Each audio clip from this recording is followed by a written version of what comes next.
Ahoy there, me hearties. Cassie's not feeling so hot today, so she asked me to do today's story time. We wouldn't want to miss a day of stories for the young'uns out there now, would we? Nay, we would not. So today, I got to pick the story, and as a pirate, I like stories that involve the sea and sea creatures, so I chose the story, The Snail and the Whale by Julia Donaldson and Axel Scheffler. Let me show you the cover. Here we go. Aye, that's a beaut. What a whale. Okay, so let's see. If we begin at the beginning. This is the tale of a tiny snail and a great big grey-blue humpback whale. This is a rock as black as soot, and this is a snail with an itchy foot. Who knew that snails had feet? The sea snail slithered all over the rock and gazed at the sea and the ships in the dock, and as she gazed she sniffed and sighed. The sea is deep and the world is wide. How I long to sail, said the tiny snail.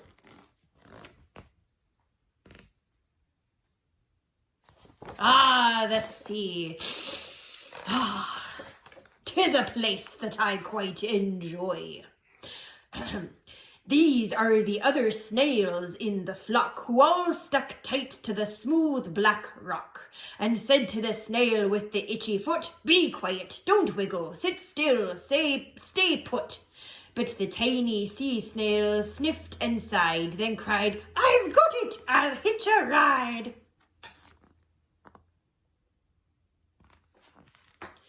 This is the trail of the tiny snail, a silvery trail that looped and curled and said, "Ride wanted around the world."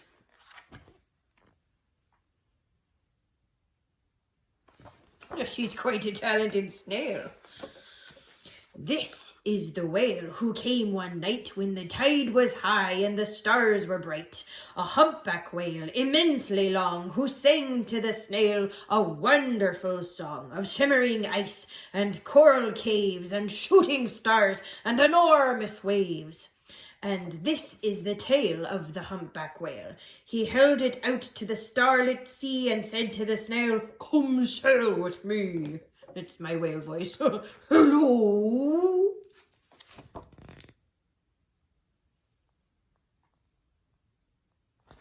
You know, like Finding Nemo. Hello? I'm not very good at it. This is the sea, so wild and free, that carried the whale and the snail on his tail to towering icebergs and far-off lands. I do love a good penguin.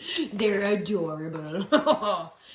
With fiery mountains and golden sands. It's quite a different location now, isn't it? That place looks quite comfortable. These are the waves that arched and crashed, that foamed and frolicked and sprayed and splashed. The tiny snail, excuse me, on the tail of the whale.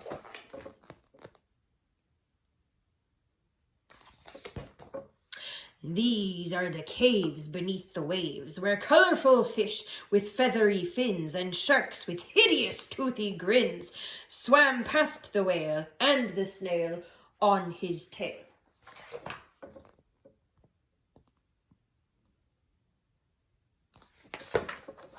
Okay, let me see. This is the sky, so vast and high, sometimes sunny and blue and warm, sometimes filled with a thunderstorm, with zigzag lightning, flashing and frightening the tiny snail on the tail of the whale.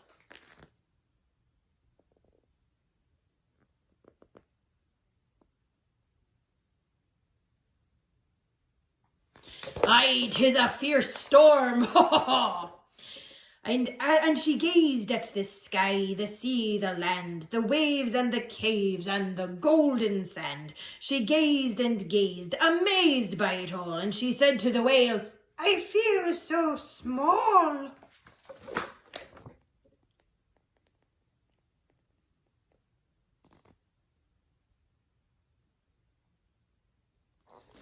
"'Tis a big world out there, Snail, me lass." But then came the day the whale lost his way. These are the speedboats running a race, zigging and zooming all over the place, upsetting the whale with their ear-splitting roar, making him swim too close to the shore. Oh dear, this is the tide slipping away.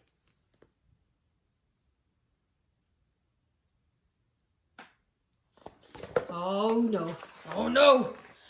And this is the whale lying beached in a bay. "Quick, off the sand, back to the sea," cried the snail. "I can't move on land, I'm too big," moaned the whale.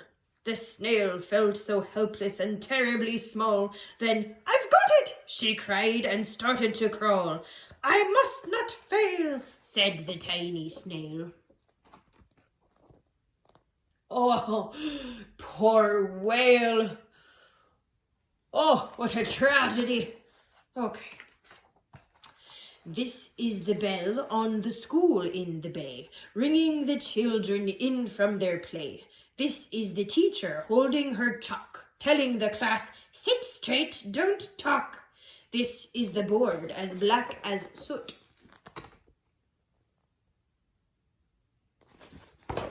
And this is the snail with the itchy foot. "A snail, a snail!" The teacher turns pale. "Look," say the children, "it's leaving a trail." This is the trail of the tiny snail, a silvery trail saying, "Save the whale!"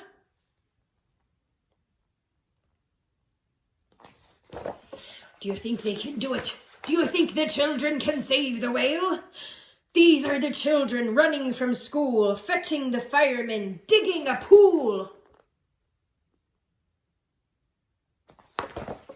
Squirting and spraying to keep the whale cool.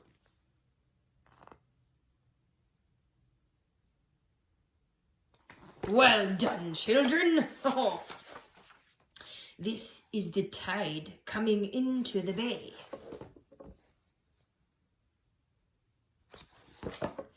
And these are the villagers shouting, "Hooray!" as the whale and the snail travel safely away.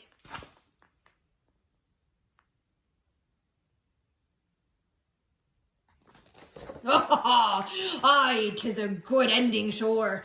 Back to the duck and the flock on the rock, who said, "How time's flown, and haven't you grown?" And the whale and the snail told their wonderful tale of shimmering ice and coral caves and shooting stars and enormous waves, and of how the snail, so small and frail, with her looping, curling, silvery trail, saved the life of the humpback whale.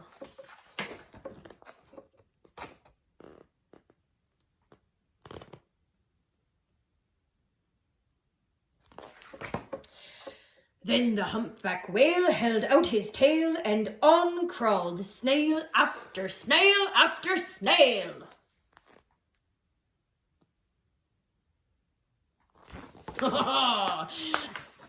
And they sang to the sea as they all set sail on the tail of the grey-blue humpback whale.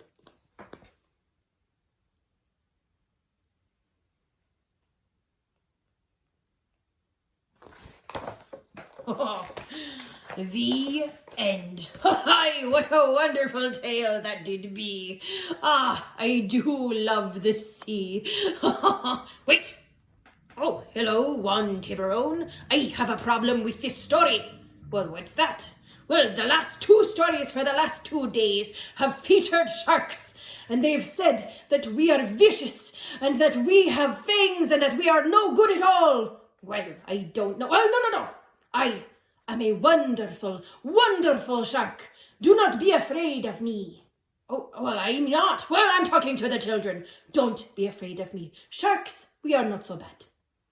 All right, there you have it. Be friendly to your neighborhood sharks. See?